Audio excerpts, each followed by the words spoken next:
هنسمعك ونشوف انت جاي تشتغل ايه. انا ايجابولوجيست. جاي تشتغل ايه؟ جاي تشتغل ايه؟ انا هحل لكم كل مشاكلكم اول ما تيجوا تقعدوا معايا. دكتوره بيطريه. انا جاي اشتغل عندكم سفير. وهنعرف انت اخترت الشغلانه دي ليه. شكلي كيوت. وبعدين جو بارل فرونسي كوم لو بتيز اوازو. يا ليبي ان انا هغير حاجات كتير قوي يا استاذه. خلينا هنا بقى اظبط، خلينا اهندس. ماشي هندسه.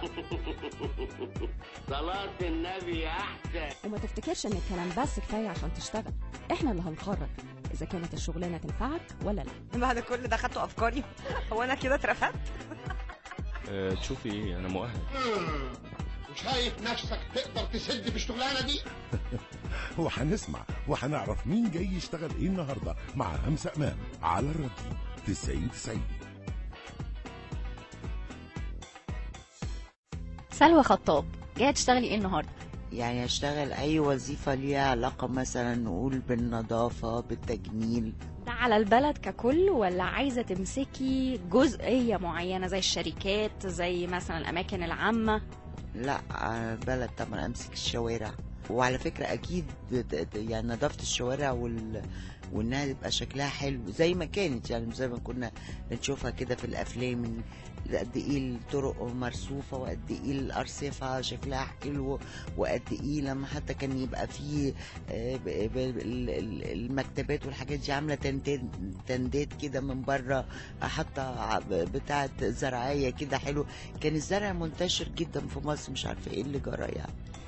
الطموحات اللي حضرتك عايزة تحققيها النهاردة من خلال الوظيفة دي على المستوى العام كأماكن، ولا كمان هتعلمي الناس يعني ايه نظافة وتجميل؟ لا الناس مش محتاجة تتعلم النظافة ما بتتعلمش، دي حاجة لازم تكون موجودة يعني تبقى مغروسة، ما ينفعش تتعلم يعني.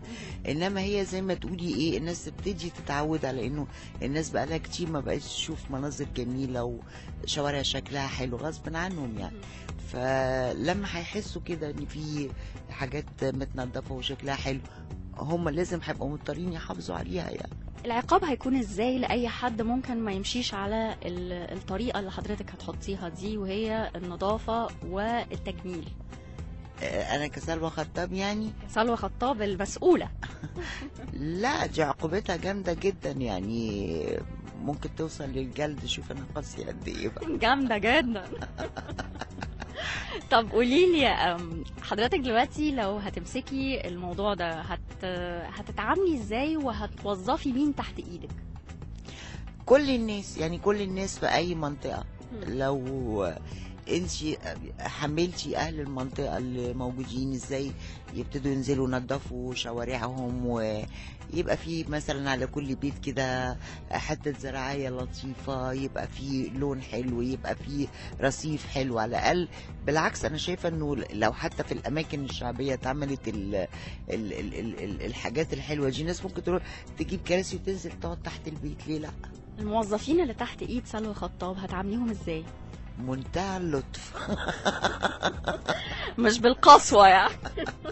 لا لو حد اهمل طبعا، لا طبعا ما ينفعش الاهمال، بس لازم يكونوا هم حاسين يعني، خصوصا الجمال ده محتاج الواحد يبقى حاسه، فمش هتقدري تفرضيه يعني. لازم الناس يبقى، وانا مستغربه يعني احنا عندنا مثلا ناس كتير قوي مهندسين ومهندسين طرق والناس خارجين فنون جميله، ازاي ما بنستفادش منهم يعني؟ ما نيجي نعمل حاجه ونيجي نجملها بشكل سيء جدا.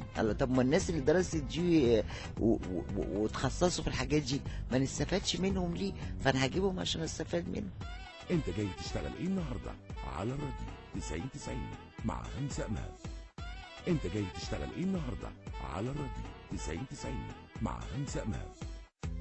زي ما بيبقى فيه عقوبة بيبقى فيه زي ثواب، اي حد هيمشي على الخط المستقيم اللي انت رسماه. والله انا نفسي يعملوا حاجة في مصر، ولو عملوها هتبقى متهيألي هتبقى لطيفة جدا وتعمل حاجة حلوة، ان يبقى فيه مسابقات بين الاحياء، يعني الاحياء الاكثر نظافة، الاحياء اللي الناس مهتمة بازاي تبقى شكلها جميل، ازاي يبقى شكلها حلو. وما افتكرش الحاجات دي بتكلف على فكرة، وتجيب تجربة عملية. انا يعني عملتها.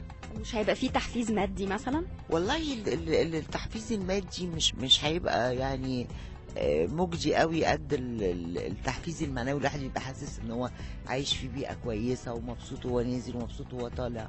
دي حاجه مهمه جدا. وحتى لو بقى فيها مسابقه ماديه برضو تتصرف على الحاجات دي. طيب لو قلنا دلوقتي اهم مقومات شخصيه سلوى خطاب للوظيفه دي ايه هي؟ يعني ان انا احب اشوف يعني الحاجات بشكل كويس، انه بحاول اطبق ده. لما مره عملتها مثلا ابتديت بعمارتي، نظفت انا الاول وعملت العماره كلها وبيضت العماره كلها وعملت المدخل كله بالزرع. عملت العماره بقت يعني من حاجه لحاجه وما كلفتش كتير على فكره. قد ايه السكان كانوا مبسوطين، ويعني البيت اتحول لحاجه تانية خالص. فدي اهو تجربه اهو. بعد 5 سنين مصر هيبقى شكلها ايه تحت ادارتك في الموضوع ده؟ اتمنى لو الناس سمعت كلامي. ما هو لازم تسمع كلامك، ما احنا بقى متكلين بقى على سلوى خطاب الشخصيه الجامده. لا هنزل وسطهم واعمل كل حاجه بايدي وايديهم يعني يعني مش هبقى بصدر قرارات كده. ما لا، مهم الواحد يشارك برضه، يبقى قدوه. يعني يحاول يعني بعد 5 سنين طبعا. مش بعد 5 سنين، ممكن يبقى اقل من 5 سنين كتير، ممكن يبقوا 5 اشهر. يعني النهارده وانا حتى جايه في الشوارع كنت حاسه ان الشوارع نظيفه، ما اعرفش ليه. يعني بقالي كتير ما حسيتش ان شوارع القاهره بقت نظيفه. فكنت مبسوطه جدا لانه اهي بدايه ابتدت الناس تحس. وبعدين يعني انا كنت بشرب سيجاره، فانا متعوده برضو زي الناس بغلط برضو. فساعات برمي السيجاره. ده قلت لا عيب، ما يصحش، احنا خلاص قررنا ان احنا نهتم في النظافه. فرحت طافيه في الطفايه. احييكي جدا.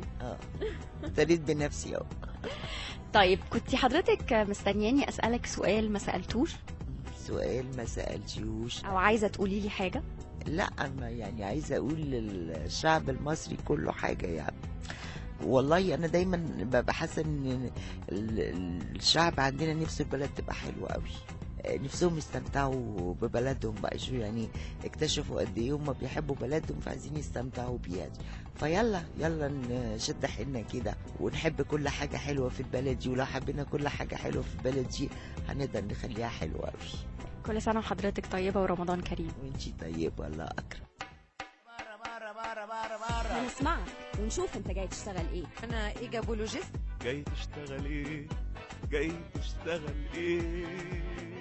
انا هحل لكم كل مشاكلكم اول ما تيجوا تقعدوا معايا. دكتوره بيطري. انا جاي اشتغل عندكم سفير. وهنعرف انت اخترت الشغلانه دي ليه. شكلي كيوت. وبعدين je parle français comme les petits oiseaux. يا ليبي ان انا هغير حاجات كتير قوي يا استاذه. خلينا هنا بقى اظبط، خلينا اهندس.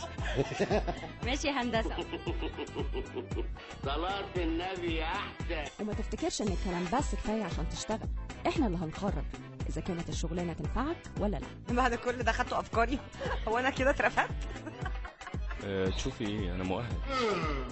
وشايف نفسك تقدر تسد في الشغلانه دي؟ وهنسمع وهنعرف مين جاي يشتغل ايه النهارده مع همسة امام على الراديو 90.